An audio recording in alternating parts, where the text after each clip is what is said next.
20년 아토피, 만성설사를 100% 완치시킨 기적의 잡초. 체질을 알면 건강이 보인다. 건강하려면 자신의 체질을 잘 알아야 합니다. 여기서 말하는 체질이란 인간의 체질을 4가지로 나누는 이재마의 사상의학을 말하는 것은 아닙니다. 주역에서는 태어난 년, 월, 일시에 배열된 행성의 위치에 따라 인간의 운명이 정해진다고 합니다. 이 체질이라는 것도 이런 사주와 관련 있다고 조정한 학자도 있습니다. 키가 크고 작은 것이 타고나듯이 인간의 체질이란 타고나는 것입니다. 즉 자신의 장기 중 약한 곳이 어딘지를 아는 것이 건강의 첫 번째 관문입니다. 모든 장기가 완벽하게 다 건강한 사람은 없습니다. 위가 안 좋거나 간이 안 좋거나 한두 가지 장기가 약하게 태어나 평생 노심초사하며 살아야 하는 게 인간의 운명입니다. 체질에 따라 산삼보다 길거리의 흔한 풀이 사람을 살리는 귀한 약초가 될 수 있다는 사실은 확실합니다. 나는 내 체질을 우연한 계기를 통해 알게 되었습니다. 1995년도에 친구와 사업 파트너인 중국인 친구를 만나러 북경에 갔었는데 그 중국인의 소개로 북경에서 화터라고 소문난 유명한 한의사를 찾아가서 진맥을 받은 적이 있었습니다. 진맥만으로 다친 부위까지 집어내는 명의였는데 나보고 위는 괜찮은데 장이 전혀 움직이지 않는다고, 장이 안 좋다고 했습니다. 당시에는 젊었고 별로 불편한 게 없었기에 크게 괴념치 않았는데 나이가 들고 운동을 심하게 하면 어김없이 설사가 났습니다. 약을 먹어도 차도가 없고 살아가는데 크게 불편한 게 없어서 만성 설사를 달고 살았던 것 같습니다. 영양분을 제대로 섭취 못하니 항상 피곤해도 운동을 심하게 해서 그렇다고 생각했습니다. 만성 설사를 방치한 후유증인지 나중에는 몸 여기저기에 아토피 피부병이 생겼습니다. 2016년도에 스마트폰으로 찍었던 사진 찾는데 시간이 많이 걸렸습니다. 7년 전 나의 몸 상태와 오늘 찍은 사진과 비교해보세요. 수영장에 가면 동호인들이 내 등을 보고 왜 병원에 안 가느냐고 한마디씩 할 때마다 너무 부끄럽고 등이 깨끗한 그들을 보면 정말 부러웠습니다. 피부병은 말 못하는 장기의 고통 호소. 이 아토피는 설사같이 적당히 참을 수 있는 단계가 아니었습니다.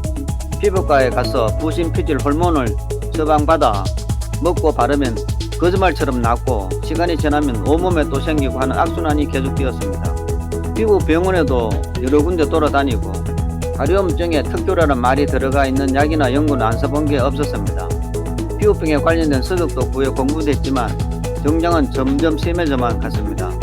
아토피란 노원이 이상한 부족절한이란 그리스로부터 유래되었다고 하듯이 원인을 알 수 없는 유전적으로 발생한 아르레기 질환이랍니다. 어떤 의사는 체질이기 때문에 절대 고칠 수 없고 흑인을 백인 만드는 것보다 고치기 어렵다는 절망적인 말을 하더군요. 의사가 병의 원인을 못 찾아 자기 병원에 오는 환자를 한 번도 완치시킨 경험이 없으니 그런 확신에 찬 거짓말을 할 수 있는 겁니다. 그 뒤 병원에 가는 건 그만두고 정보를 찾아 한방이나 민간요법에 의지해 안 해본 것 없이 다 해봤지만 결론만 더해갔습니다. 피부병이 당장 죽을 병은 아니지만 삶의 의욕을 떨어뜨리고 가려움으로 잠도 제대로 못 자고 우울한 날이 계속되는 중에 설사를 약초로 고쳤다는 글을 읽게 되었습니다. 약초는 옛날 약이 없던 서질에나 사용하던 원시적인 민간요법의 하나이지 문명이 발달한 오늘날에도 필요한가 하는 고정관념을 강하게 가지고 있어서 현대의학에 대한 불신이 크게 달하지 않았다면 받아들이지 않았을 겁니다. 돈이 많이 드는 것도 아니니 정말 속낸셈 치고 인터넷에서 그 약초를 구해 달여 먹었더니 이틀도 지나지 않아 바로 설사가 멈추는 기적같은 일이 일어났습니다. 제가 약초에 미친듯이 빠져드는 계기가 되었습니다.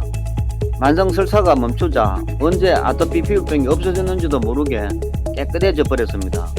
피부병은 절대 피부 문제가 아닙니다. 오장육부 중에 문제가 생겨 제 역할을 다하지 못하거나 몸에 생긴 독소로 인해 생기는 병이 피부병입니다. 소화되지 못한 음식물은 속에서 부패하여 그 독소가 우리 기관을 공격합니다. 모든 아토피가 장문제로 발생한다고 확신은 못하지만 상당수는 장문제로 발생할 확률이 크다고 봅니다. 피부병은 말 못하는 장기가 아프다고 호소하는 유일한 표현 방법입니다. 피부에 문제가 생기면 피부과가 아니라 내과에 가야 합니다. 우리는 찾을 생각도 하지 않고 임시방편으로 현상만 제거하는 현대의학은 돈벌이의 혈안에 대한 자본주의의 모순입니다. 한 번의 치료나 한 번의 약으로 병이 완치된다면 병원이나 제약회사는 다 망하고 말 것입니다. 설령 병을 근원적으로 치료하는 약이 개발되었다고 하더라도 공개하지 않고 평생 자기 회사의 약을 먹게 하는 방법을 찾아야 하는 게 제약회사의 숙명입니다. 결론적으로 자기 병은 자기가 고쳐야 합니다. 병이 있으면 약도 있다. 병을 치료하는 약은 아무나 갈 수 없는 깊은 산속에 있는 것이 아니라 우리 주변 들이나 야산에 널려 있습니다. 하나님은 병을 치료할 수 있는 모든 식물을 주었는데 우리가 하찮게 생각하고 알려고 하지 않기 때문에 병 같지도 않는 것을 불치병으로 단정해 버리는 것입니다. 장만큼 우리 몸에서 중요한 기관은 없습니다. 장이 건강해야 장수한다는 넷말이 과학적으로 입증되고 있습니다. 미국 신경생리학자 마이클 버송 교수가 장을 제2의 뇌라고 얘기하면서 장 내 연결축 이론을 발표했습니다. 행복 호르몬으로 불리는 신경전달 물질 세로토닌의 95%가 장에서 만들어진다고 합니다. 이들 풀차. 이제 장을 건강하게 만드는 기적의 약초에 대해 알아봅시다.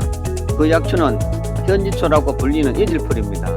이름에서 알 수 있듯이 예전부터 이질의 특효약으로 알려져 있으며 설사나 변비 치료에도 아주 좋은 풀입니다. 보통 몸에 좋은 약초를 공부하다 보면 한 가지 약초가 여러 가지 효능을 가지고 있는데 이 이질풀은 딱 한 가지 장에 특화된 약초로 장에서만큼은 세상에 따라올 물질은 없다고 확신합니다. 지금도 매일 먹고 있을 정도로 내게는 중요한 약초입니다. 여행 등으로 며칠 안 먹으면 변이 달라지고 뒤끝이 안 좋은 것을 바로 느끼게 됩니다. 제 같은 경우에는 인터넷에서 한꺼번에 많이 구입하여 1년 내내 복용합니다. 야산에 있는 걸 채취한다고 해서 그게 공짜가 아닙니다. 신뢰할 수 있는 제품이라면 인터넷에서 구입하는 편이 채취하는 것보다 경제적입니다. 6kg에 7만원 정도 하는데 이 정도를 채취하려면 하루 종일 2명이서 온산을 헤매고 돌아다녀야 하고 차기름에 식사까지 싸먹어야 한다면 2배 이상 듭니다. 채취 후 세척하고 말리는 것도 보통 번거로운 작업이 아닙니다. 끓이는 방법은 제품에 따라 가루가 많은 것은 채로 걸러낸 뒤 200에서 250g 정도를 10L 주전자에 넣고 물이 3분의 2 정도 줄을 때까지 끓인 뒤 물 대신 하루에 3번 정도 마시면 됩니다. 제 경우는 이질풀 말고도 엉겅퀴나 사리나무, 우슬 등과 함께 따져서 복용합니다. 구독과 좋아요 눌러주시면 큰 힘이 되겠습니다. 성원에 감사드립니다.